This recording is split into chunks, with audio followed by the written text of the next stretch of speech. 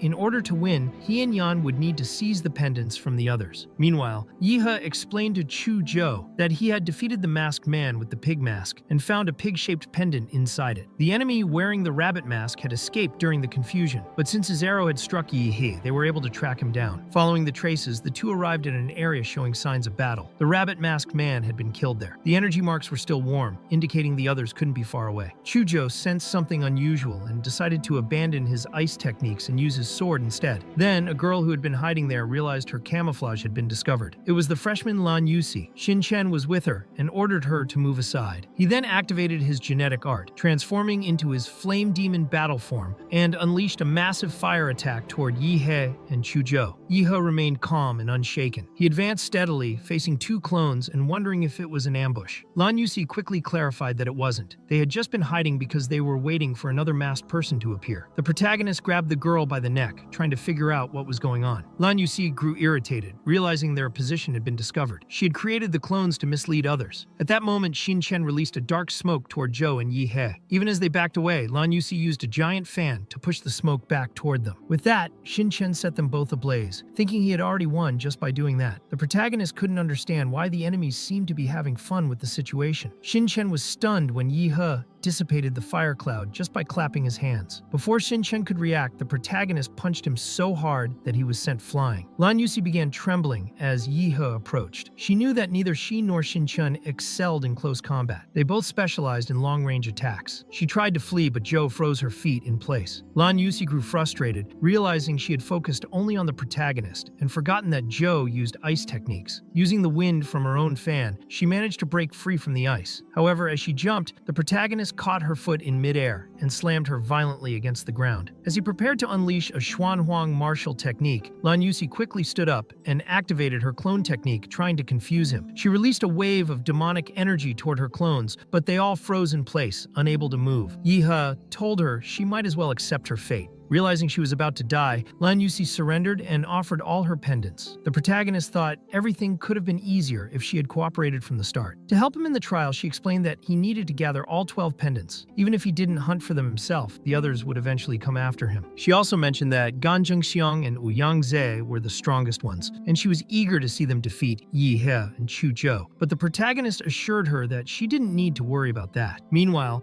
Ouyang and Yan were searching for others to steal their pendants. During the search, they stumbled upon Xin Chen's corpse and were shocked. He was supposed to be strong enough to handle any opponent. What had actually happened was that minutes earlier, after being sent flying by Yihe, Xin Chen had been gravely injured. He believed the protagonist was a monster and that nothing of the girl would remain. But before he could escape, a powerful creature appeared, a fearsome dragon that sliced him in half. Yan wanted to understand how Xin Chen had died like that. The wound was horrific, and Ouyang explained that only the dragon could have done it. The strike had been asymmetrical and fatal, something only the dragon was capable of. However, the dragon mask was supposed to be sealed in the underground garage. Back then, they had brought more than 20 followers to search for it in that place. Yan and Ouyang Zi had once faced the dragon, and only the two of them had survived. Even so, Yan still didn't believe the creature actually killed people. It was supposed to be just a trial, but the warm blood on the ground didn't seem fake. He also noticed that Xin Chen's pendant had disappeared. It was likely that the dragon had left the underground garage because the freshman had triggered some kind of condition, perhaps the defeat of all the masked ones. As a result, the restrictions on the final boss were lifted, and now it could move freely. Just like the Zodiac masked enemies hunted the freshmen automatically, the dragon could now actively hunt the pendants. Ouyang believed that fighting the dragon was impossible. Therefore, they needed to act before the creature reached them. The best strategy was to steal other participants' pendants and avoid being found by the dragon. With his wings, Ouyang came up with an idea. They should send out a signal, lure the pendants to that location, and fight until the end. Meanwhile, somewhere in the dead city, Liu Qingzhu was there. She was supposed to be on a train heading to Huadu University university, but she had been dragged into that strange, deserted place. Alongside another survivor, she met a professor who claimed he could get one person out. However, she knew she couldn't leave at such a critical time. She felt she needed to warn the protagonist not to get involved in this. She wondered if the student who had escaped had already found him. It was a pity she didn't have the strength to look for him herself. Although the protagonist was incredibly strong, she only hoped Yi-hei wouldn't encounter the dragon. Suddenly, she sensed something and thought she had been discovered. In her weakened state, she couldn't run anymore. She didn't care about losing her pendant, but she had a strange feeling that Yi-hei would need it at some point. Ouyang eventually found Qingju. He had heard about the decline of the Liu family and noticed that she carried an ox-shaped pendant. He considered it an unexpected surprise. Perhaps she was trying to lure him into the dragon's territory, but he believed she didn't yet know that the dragon had already left the underground garage. So he decided to pursue her. After entering the ruins, Ouyang made it clear that she couldn't escape, but to his misfortune,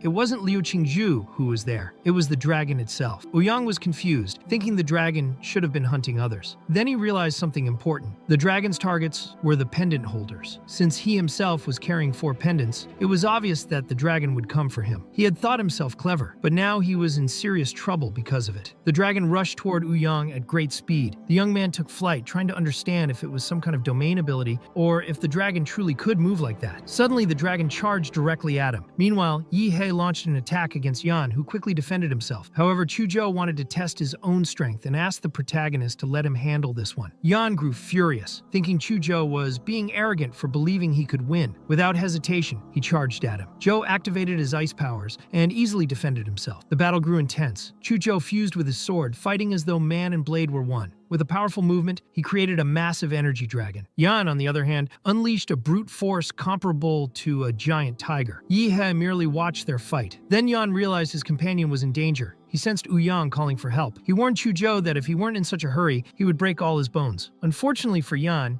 Yi-hei had no intention of letting him leave. He struck with such power that the burly man was sent flying through the air, his lion-like mane scattering around. Injured and dazed, Yan wondered if he had just been thrown by a demonic beast. The protagonist started mocking him, which made Yan even angrier. He thought Yi-hei was far too arrogant and swore he would kill him for that. 3 minutes later, Yan's face was swollen and deformed from the blows. Yi-hei told him not to feel too bad. Lasting 3 minutes against him was already an achievement. Besides, he reminded him that Xin Chen had been defeated with a single punch. The protagonist examined the Lion Man's weapon and noticed its weight felt pleasant. He thought about borrowing it, but also felt that something was missing in that sword. So, he decided to make some improvements to it. At that moment, Chuzhou informed him that he hadn't found an ordinary pendant inside the spatial ring. Instead, it was one that kept flashing as if it were sending out a signal. That pendant belonged to Ouyang. Inside the domain, little was left of Ouyang. His body had been destroyed, leaving only fragments behind. No one could have imagined he would make it that far. He had done everything he could and believed that if he had managed to strike the dragon's heart, he might have sealed its martial qi and stopped the energy flow. Even after losing an arm, he couldn't drive the nail into the creature's heart. He was just 3 fingers away from achieving it. That had been his only chance to defeat the most powerful enemy he had ever faced. And there, he lost his life. Meanwhile, Qingju was climbing the stairs, praying that Ouyang could hold on just a few seconds longer. She was almost at the rooftop. The dragon was incredibly strong, and the ox that accompanied it was on an entirely different level. Ouyang wouldn't last much longer, and she knew she would be the next victim. To survive, she believed her only hope was Yi-hei. She planned to fire a signal flare, since that was the tallest building in the area, hoping the protagonist would see it from wherever he was. She then used a special ability from her bloodline called Lesser Sparrow. After activating this power, her body weakened, and she fell to the ground. Even so, she prayed that he had seen the signal. But then, hearing a voice approach, she thought it couldn't be real. The dragon was already behind her. It had found her with terrifying speed. That was a bad sign. She considered sending another alert to Yi-hei, but it was already too late. The dragon was preparing to kill her right there. That's when Yi-hei appeared. In true hero fashion, he had come to protect the girl, as he had made a promise to her mother and intended to keep it. Without fully understanding what that creature was, he immediately tried to attack it. He quickly told Qingju that Chuzhou and his new ally were in the eastern alley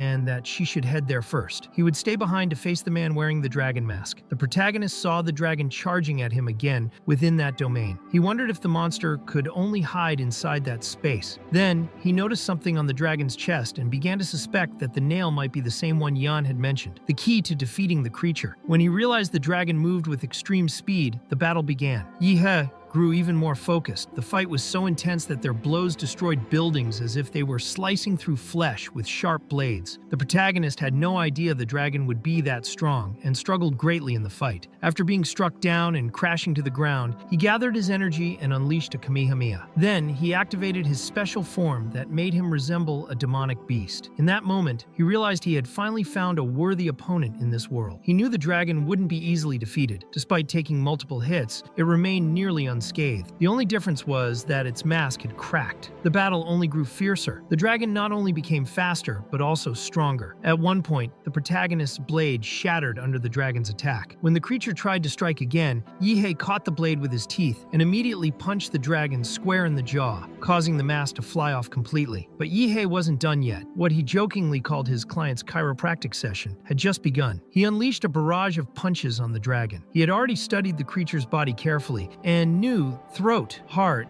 spleen, kidneys, and groin were fatal weak points in any humanoid form. Moreover, the dragon was still suffering from the martial chi blockage caused by the bronze nail Wu Yang had managed to pierce into it. That's why Yihei's strikes were now dealing devastating damage. The dragon tried to retaliate, but Yihei knew it wouldn't give up easily. He then used his Great Tornado technique, a precious skill imbued with chi, far stronger than any wind attack Lan Yusi could muster. Even then, the protagonist didn't stop there. He activated his nuclear energy and unleashed a completely explosive punch, using a technique called Mountain Sealing Fist combined with Black Flash. The impact was so powerful that the dragon was sent hurtling from one building to another like a rag doll. Seeing the dragon unable to fight back and only taking hits, the protagonist felt a little disappointed. He had expected more of a challenge from such an opponent. He quickly advanced and delivered a precise slash to the dragon's neck, severing its head cleanly. With the dragon pendant now in hand, he believed it was time to end this game. Once everyone regrouped, Yan was in shock at what had happened. His friend had died. Qingju was furious and argued with the taxi driver for fighting against the dragon-masked man. Chuzhou believed that anyone other than Yi He would only slow things down and waste time. Deep down, Qingju agreed, as she was gravely injured and could no longer use her martial abilities. The protagonist then asked her to hand over the ox pendant. What intrigued him most was that the dragon seemed to be targeting those who carried the pendants. Yan had already realized that to pass the standard trial, the dragon pendant might not even be necessary. Suddenly, a mechanism activated, and a bolt of lightning struck from the sky. A massive eye appeared above them, and the protagonist began to fall. In a surreal twist, the Huadu train appeared in the scene, and everyone was shocked to still be alive. Soon after, they were informed that they had been pulled inside the Mirage Eye, a magical artifact capable of creating illusory landscapes like dreams. Everything they had experienced had been part of the freshman's trial, so there was no need to panic. In the end, it was announced that Yihei, Chuzhou, and Liu Qingzhu from Anqing City had collected all 12 zodiac pendants and achieved first place. Since Yihei had performed exceptionally well, he would receive a special reward to be given after enrollment. Though everyone was confused and still felt as if they had died, they decided to acknowledge Yihei's achievement as he stood frozen, staring at the results panel in disbelief. He had received a model draw as a reward for passing the Mirage test. When he spun the draw, he thought his luck had run out, but to his surprise, he obtained the Dracula model, which granted various special abilities. From that moment on, he would need to begin cultivating his compatibility with this new power.